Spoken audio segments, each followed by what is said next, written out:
نکاح صرف طلاق دینے سے نہیں ٹوٹتا، بلکہ میاں بیوی کئی بار ایسے کام کر جاتے ہیں کہ جن سے نکاح ٹوٹ جاتا ہے اور ان کو معلوم بھی نہیں ہوتا۔ آج کی ویڈیو میں ہم آپ کو 7 ایسے کاموں کے بارے میں بتانے والے ہیں کہ جن کی وجہ سے نکاح خود بخود ٹوٹ جاتا ہے۔ ان کاموں کے بارے میں ہر شادی شدہ مرد اور عورت کو معلوم ہونا چاہیے تاکہ وہ ان کاموں سے دور رہ کر اپنے نکاح کو محفوظ رکھ سکیں۔ یہ کام ایسے ہیں کہ جن کی وجہ سے طلاق دیے بغیر ہی نکاح ٹوٹ جاتا ہے، اس لیے ہر شادی شدہ مرد اور عورت کو ان کاموں کے بارے میں معلوم ہونا چاہیے، کیونکہ ان کاموں سے میاں بیوی کا رشتہ ختم ہو جاتا ہے اور وہ ایک دوسرے کے لیے ایسے ہی حرام ہو جاتے ہیں جیسے طلاق دینے سے۔ یہ ویڈیو ہر شادی شدہ مرد عورت کے لیے بہت ہی خاص ہے، لہٰذا اس ویڈیو کو آخر تک ضرور دیکھیے گا۔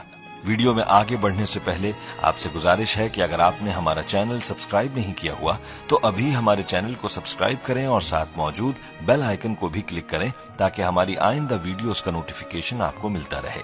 ویڈیو کو لائک اور شیئر کریں اور ہماری تمام بہنوں اور بھائیوں سے گزارش ہے کہ درود پاک کی برکت سے ہونے والی دعا میں شامل ہونے کے لیے اپنا نام کامنٹ سیکشن میں ضرور لکھیں اور ہماری درود پاک کی محفل کا حصہ بنیں۔ دوستو، میاں بیوی کو چاہیے کہ ان 7 کاموں سے ہمیشہ دور رہیں، کہیں ایسا نہ ہو کہ ان کا نکاح ٹوٹ جائے اور ان کو پتہ ہی نہ چلے اور وہ ایک دوسرے کے لیے حرام ہو جائے۔ یاد رہے کہ نکاح اللہ کا حکم اور نبی پاک صلی اللہ علیہ وآلہ وسلم کی اہم سنت ہے۔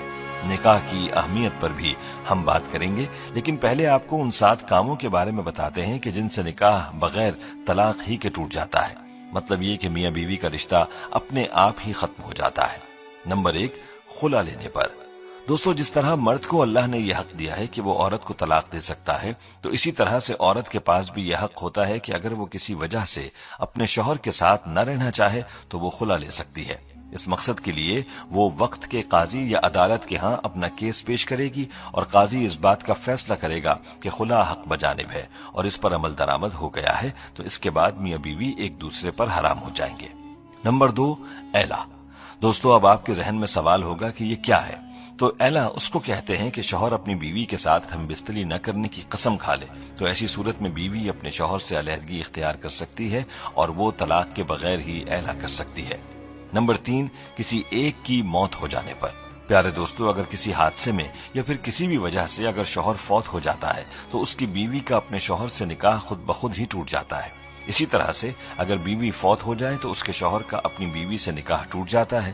تو معلوم ہوا کہ کسی ایک فریق کے فوت ہو جانے سے میاں بیوی کا نکاح خود بخود ہی ٹوٹ جاتا ہے۔ نمبر 4، اسلام چھوڑنے پر۔ دوستو، اگر میاں بیوی میں سے کوئی ایک بھی اسلام کو چھوڑ کر کوئی دوسرا مذہب اختیار کر لیتا ہے تو ایسی صورت میں بھی نکاح ٹوٹ جاتا ہے، چاہے میاں اسلام کو چھوڑے یا بیوی اسلام سے خارج ہو جائے تو نکاح باقی نہ رہے گا اور بغیر طلاق ہی میاں بیوی کا نکاح ختم ہو جائے گا۔ اگر اسلام چھوڑ دینے کے بعد بھی میاں بیوی ایک ساتھ رہتے ہیں تو ان کا آپس کا یہ تعلق جائز نہیں رہتا بلکہ یہ تعلق حرام ہو جاتا ہے۔ نمبر 5، کسی ایک کے لاپتہ ہونے پر۔ دوستو، اگر میاں یا بیوی میں سے کوئی ایک لاپتہ ہو جاتا ہے یا گھر چھوڑ چلا جاتا ہے اور اس کی کوئی خبر نہیں، تلاش کرنے کے بعد بھی اس کا پتہ نہیں چلتا اور کافی عرصہ گزر جاتا ہے تو ایسی صورت میں بھی نکاح ٹوٹ جاتا ہے۔ اب سوال یہ ہے کہ یہ کتنا عرصہ ہے؟ تو ایک روایت میں 3 سال کا ذکر ملتا ہے، یعنی میاں یا بیوی کے لاپتہ ہونے کے بعد 3 سال کا عرصہ گزر گیا اور کچھ پتہ نہ چلا تو نکاح خود بخود ہی ٹوٹ جائے گا۔ ایسی صورت میں میاں بیوی چاہیں تو کسی دوسرے کے ساتھ نکاح کر سکتے ہیں۔ دوستو، نمبر 6 رشتوں کے حوالے سے ہے، یعنی اگر کسی مرد کا اپنی رضائی بہن سے انجانے میں نکاح ہو چکا تھا، یعنی ان کو معلوم نہ تھا کہ وہ رضائی بہن بھائی ہیں اور نکاح ہو گیا، تو اس رشتے کے معلوم ہو جانے پر یہ نکاح ختم ہو جائے گا، کیونکہ جس طرح حقیقی بہن بھائی کا نکاح نہیں ہو سکتا، اسی طرح رضائی بہن بھائی بھی نکاح نہیں کر سکتے اور انجانے میں نکاح ہونے کی صورت میں یہ نکاح اسی وقت ٹوٹ جائے گا جس وقت رشتے کے بارے میں علم ہو جائے گا۔ دوستو، نمبر 7 بھی رشتوں کے حوالے سے ہے۔ یہ بات انتہائی غور طلب ہے جو والدین اور اولاد کے رشتوں کے حوالے سے ہے۔